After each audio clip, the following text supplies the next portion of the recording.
Other than plyometrics and jumping a lot, getting real damn strong is another major pillar of jump training. But the question is, how do we actually build strength that carries over to your vertical? We've all seen it. Powerlifters that are able to squat, deadlift 600 pounds plus, but they could barely jump over a stick. They could barely run a 6-second 40-yard dash. That's not what we want. We want to be athletes. We want to jump high. We want to run fast. Being strong is cool, but if we can't express that athletically, then it doesn't really matter. Yeah, you can get decently strong by running a 5 sets by 5 reps program, but it's not as simple as spamming that year round. You got to consider a few other things when the main goal is jumping higher. So ask yourself, how do we juggle strength work with plyometrics, jumping, and playing your sport? How do we do strength training in season or the off season? When should strength training be less of a priority? A lot of athletes get stuck and plateau because they think jump training is just about lifting heavy and jumping a lot. But that methodology is going to have you plateau and, even worse, injured. In this video, I'm going to break down exactly how to build strength step by step that actually translates to your vertical. Not just what exercises to do, but how to progress them, when and what to emphasize, and how to structure your training depending on where you're at as an athlete. And just so you know, this isn't theory. I started off as a scrawny, weak kid that could only squat 135 pounds with a 26-inch vertical and built that up to a 315-pound squat at a 141-pound body weight at 10% body fat and dunk it at 5'7". This is also the same framework that has gotten hundreds of athletes stronger and jumping higher through coaching with me. Firstly, let's talk about what a strong athlete looks like. They have a good amount of muscle. Your ability to produce force is highly dependent on the cross-sectional area of your muscles. The bigger your muscles are, the more contractile fibers are packed in parallel, resulting in being able to produce more force. So if you're weak and skinny, you need to pack on more muscle. That means training in the 8 to 12 rep range, sometimes even up to 15 for 2 to 4 sets and getting close to failure. The goal is to accumulate enough training volume to stimulate muscle growth in the lower body, the quads, the hamstring, the glutes, the calves. So that's why we want to get a squat variation, a hinge variation, and a calf raise variation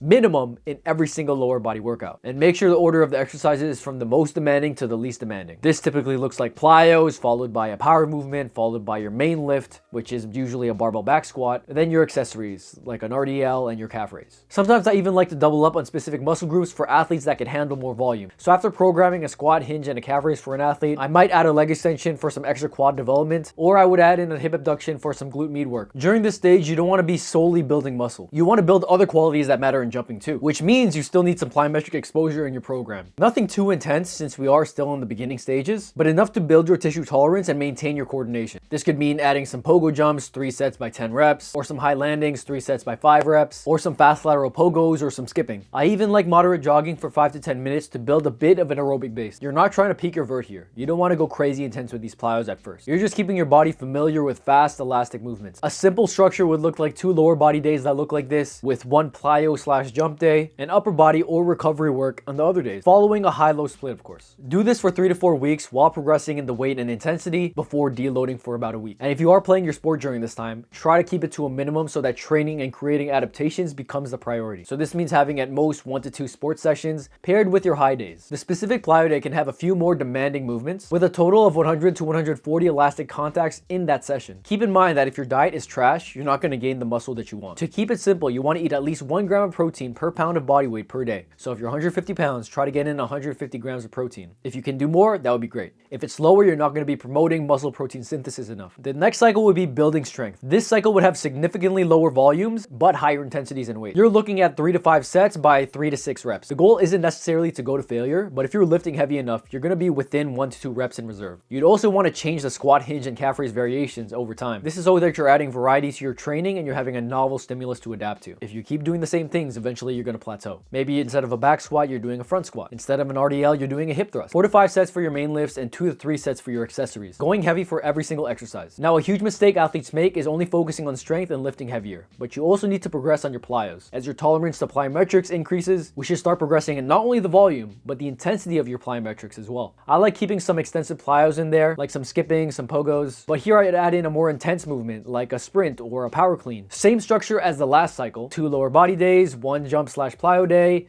2 upper body days or recovery days, and maybe 1 to 2 rest days. Do this cycle for 3 to 4 weeks before deloading for a week. The goal up until now was to increase your work capacity, build muscle, and increase your strength to prepare yourself for the future training cycles. By now, you've gone through about 10 weeks of doing exactly that. Now you can start using that newfound strength and muscle into developing more specific qualities, power, RFD, rate coding, while still maintaining the gains that you've built. In this next cycle, things are going to start transitioning into higher bar speeds and increasing eccentric RFD, which is arguably the most important quality. These things would be the new priority while maintaining our strength in the background. We can do that by introducing more intense plyos like depth jumps, drop jumps, and maybe a loaded plyo like a barbell jump, keeping those exercises at about about 2 to 3 sets by 3 to 5 reps. These are going to be in the lower volume side so that we're not gassing ourselves out too early in the workout. You'll also include a heavy Olympic lift derivative, like clean pulls or high pulls, typically performed for 4 to 6 sets by 2 to 5 reps. For our squat pattern, we'd focus on a faster movement, something like a fast squat where we're dropping really fast with moderate weights on the bar and standing up really fast as well. The goal is to break really fast at the bottom so that you could explode up. You're going to be doing this for 4 to 5 sets by 3 to 5 reps, doing this with about 60 to 70% of your 1 rep max. Accessories become on the lower volume side too, around 2 to 3 sets by 5 to 8 reps. And these are kept on the lower volume side because you're already getting an incredibly intense stimuli from the previous movements. This becomes one of your lower body days, focusing on velocity and power with some strength work from the heavy Olympic lifts. Let's call this leg day A. Your second lower body day shifts toward maintaining or even increasing your strength. You'll still include some plyos, an Olympic lift, but one of your main lifts is going to be focusing on slower bar speeds, but at weights close to your 1 rep max. Maybe you'll put in a trap bar deadlift, a conventional deadlift, a box squat for 5 to 6 sets for 3 to 4 reps. This keeps your strength levels high without making it a main focus. The accessory movements in this workout could be a bit more neurally demanding. You can do a fast RDL where you're going down really fast and then exploding up really fast. Make sure you don't have any hamstring injuries when you do that. This would be leg day B. Do leg day A and leg day B with a jump / plyo day in your week with 1 to 2 upper / recovery days in your week. Do this routine for about 3 to 4 weeks before deloading. From here, you've built a really strong base of not only strength and muscle mass, but a good amount of power development, max jumping, and intense plyometric volume as well. From here, it really depends on how much time you have before your competition. If you have more time to train, that could mean continuing to build on your power, pushing strength again, or layering in more intense plyometrics depending on what you need most. But if you have 1 to 3 weeks before competition, it makes no sense to keep pushing. At this point, your priority should be to go through a taper so that you're able to peak. This means reducing volume while maintaining intensity so that you're able to let fatigue levels come back to normal while maintaining the gains that you made. And just a disclaimer, this is only one way to structure your training. Some athletes might need more time to build muscle, others might need more time to develop their strength, and some might benefit from longer, slower progressions. And by some, I mean all of you guys. Everyone would benefit from a slower progression because the longer you slow cook your training before peaking for competition, the more results you're able to get from that training when you're peaking. It always helps to take your time with your development. And the key takeaway from this video isn't to copy this structure exactly, it's to help you understand the principles behind training. Build what you lack, sequence it properly, and manage fatigue so that you're able to express your athleticism. For the best possible training program for you specifically, join Get Up and I'll take care of all of that for you. I've gotten multiple athletes to 40+ inch verticals, their first dunks, competing at national levels, and becoming the best athletes they've ever been in their entire lives. Whether you're aspiring to be an elite athlete or a pro athlete, or just want to be athletic for the sake of being athletic, apply down below and I got you. I'm only taking a limited amount of athletes, so if you're really serious about this, hit me up. A few things to keep in mind with the programming I just mentioned up above. When you're building strength, you want to cycle through prioritizing max strength and absolute strength. You don't want it to be a main priority all the time or for too long, or else you'll plateau. For jumping and plyo volume, you also want to gradually increase intensity and volume. For beginner athletes, I'd usually program a specific number of jumps, like having 10 max jumps in a jump session at first, then 15, then 20, so on until you're comfortable with longer jump sessions. My goal is to help you all understand what you're going through with training. Most athletes just lack structure, so this video is perfect for you if that's you. If you actually follow this progression, build muscle, then strength, then convert it into jumping higher, you will jump higher. And if you want me to handle that for you, sign up for Get Up.